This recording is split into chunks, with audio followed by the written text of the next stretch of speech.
Okay, that's an opening, obviously, to what's happening right now, the major story across the globe. Nancy Pelosi and her visit to Taiwan. Her jet is literally in the air as we speak, military jet flying over the South Pacific, and she apparently will be escorted by U.S. military planes into Taiwan along with Taiwan's Air Defense Force. So let's go ahead and put this up there on the screen from the Financial Times. Some very significant reporting. They were the first to not only officially confirm that Nancy Pelosi will visit Taiwan, but that she will be meeting with the Taiwanese president on Wednesday. Remember, they're significantly ahead of us in terms of timing, so it's a little bit off in terms of the dates and what we're referring to.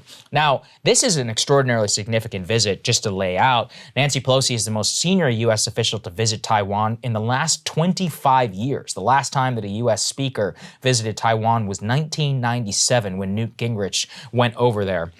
Now, a lot has changed in the last 25 years. China has been saying that this is an extraordinarily escalatory move on behalf of the United States, and it's caused a real diplomatic, frankly, problem for the Biden administration. Because really what it is that, let's put this on the screen.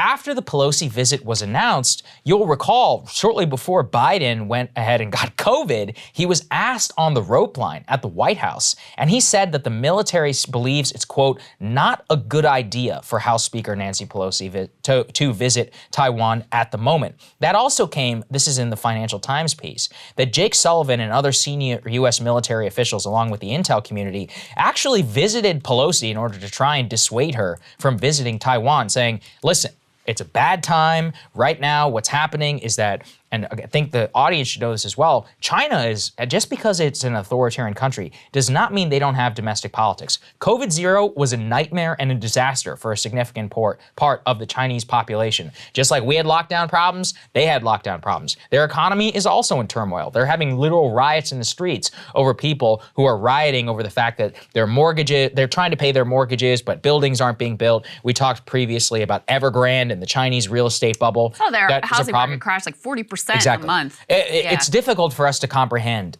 just how precarious things are right now in China. They also have rolling energy blackouts. Beijing has had significant problems. So anyway, the domestic populace in China is not 100% happy with the regime of Xi Jinping. At the same time, right now is a very critical time for the CCP and for Xi specifically. We are leading up to a fall meeting in which Xi is going to declare for either a historic third term or be made president for life. So Xi has to pacify significant parts and political constituencies within the Chinese Communist Party.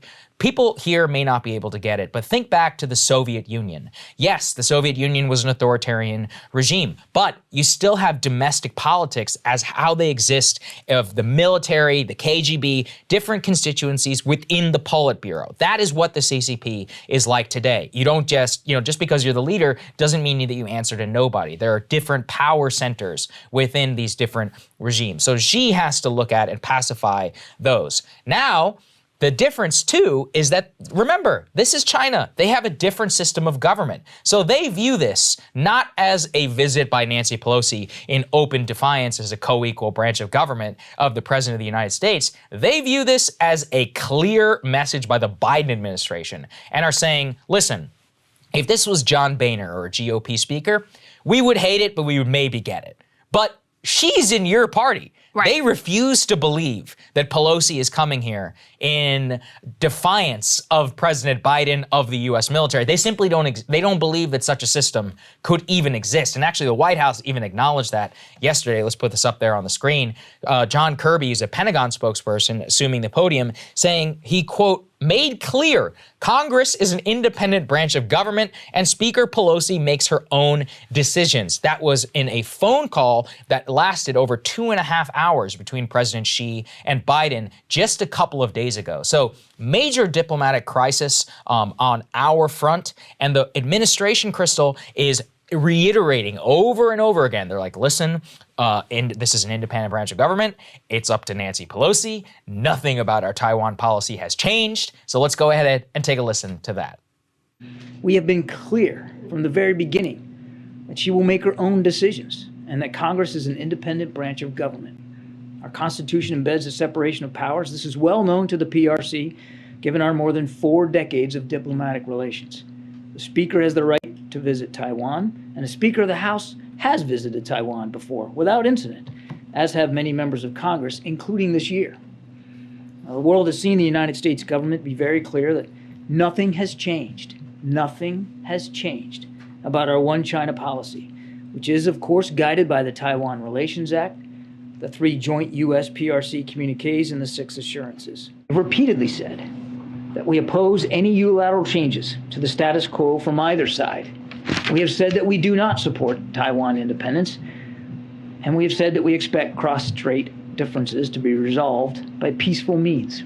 So first of all, when they trot John Kirby out, they're worried because they don't want to leave it up to Karine Jean-Pierre. They want to be extremely clear in our policy. But regardless, this is being seen, and we're about to get to this, as an extraordinarily escalatory move on behalf of the CCP. And, just Krystal, I just want to say, I think the biggest problem with this is Nancy Pelosi going here to Taiwan has nothing to do with principle. This is about her wanting to, quote, cement her legacy before the waning days of her speakership, because she knows she's not going to be speaker anymore. Yeah. And she enjoys being feted as a head of state. That's why she's always abroad on a military plane going to go meet the Pope in the Vatican or whatever. Yeah. So my biggest problem with this, there's no strategy behind this. You are literally escalating tensions with a nuclear armed power and arguably the world's only other superpower for your own vanity when the president of the United States and the military don't want you to go. So it's a trip of vanity, and look, it could cause some serious problems. Anyway, go ahead. That's one explanation. I mean, I can't say 100% that the Chinese are wrong here, because it is astonishing to see the speaker just in open defiance of the president, who is the leader of the Democratic Party.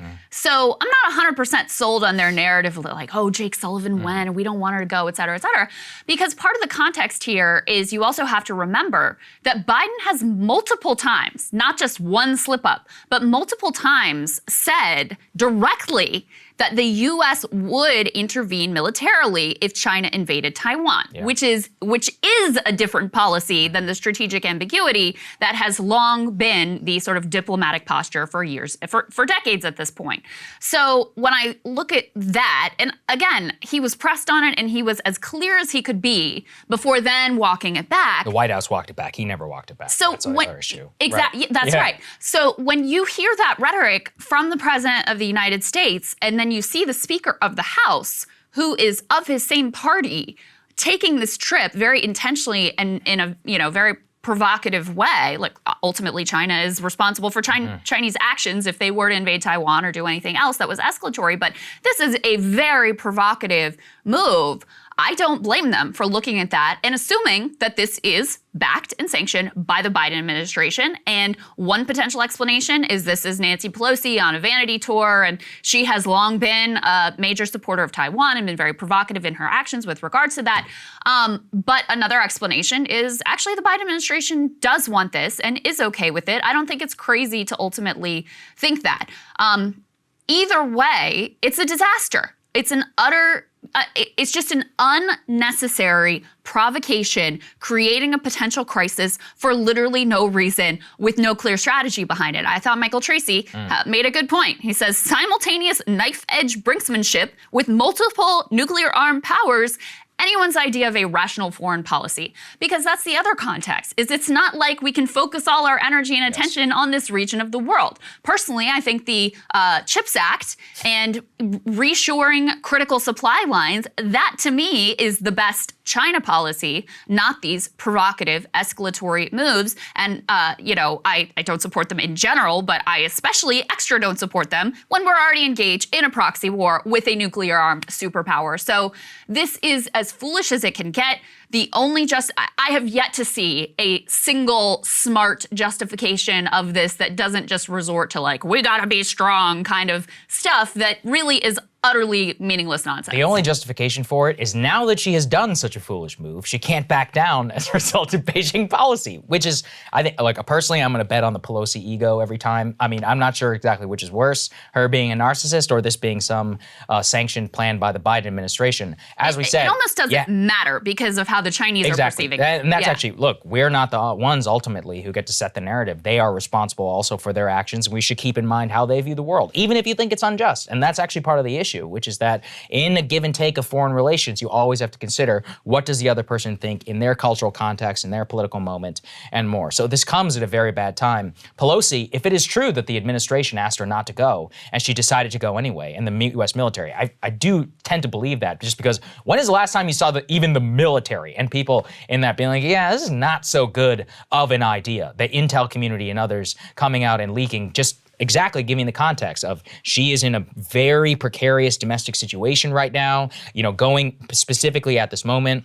And it's not just you and I who are saying this. Many, even mainstream people like Thomas Friedman has a column out today in the New York Times saying that this is a disastrous move, citing exactly this reason. Ukraine is already unstable. We're already embroiled in this war over there. Also, if you think the Europeans are going to step up when they can barely defend their own backyard in order to back up our policy in Taiwan, you're smoking something. They don't even have enough money in order to send to Ukraine, on top of the economic damage that they've already suffered as a result of sanctions policy. The domestic timing for Xi is also really important that you were pointing to, because even people who I really disagree with on a lot of China policy are way more hawkish than I am. I've seen are like, I'm okay with this visit, but not now. Like, this is like the worst possible time that you could be doing this, not only because we're embroiled in Ukraine in this proxy war with Russia, but also because of the domestic political considerations for Xi. And, as potentially hawkish as he is and sort of aggressive as he is, there are other people in the party who would like him to go a lot further. So this is a great out for him as well. As you point to, there are so many domestic issues right now that he's having to deal with. This gives him a great sort of rally around the flag distraction to distract from some of those failings on COVID, on the crashing housing market and inflation and the other economic troubles that China is facing right now. Cable news is ripping us apart, dividing the country, making it impossible to function as a society, and making it impossible to know just what is true and what is false. But the good news is they are failing and they know it. That is why we're building something new, a new mainstream, a healthier one, something more trustworthy, something that we are going to need in one of the most pivotal times in American history. We are building up here for the midterms, for the upcoming presidential election, but we need your help. So if you can help us out by becoming a premium member today at breakingpoints.com, we're trying to change America for the better and the entire world. So what are you waiting for, guys? Go to breakingpoints.com and sign up and help us build a new mainstream.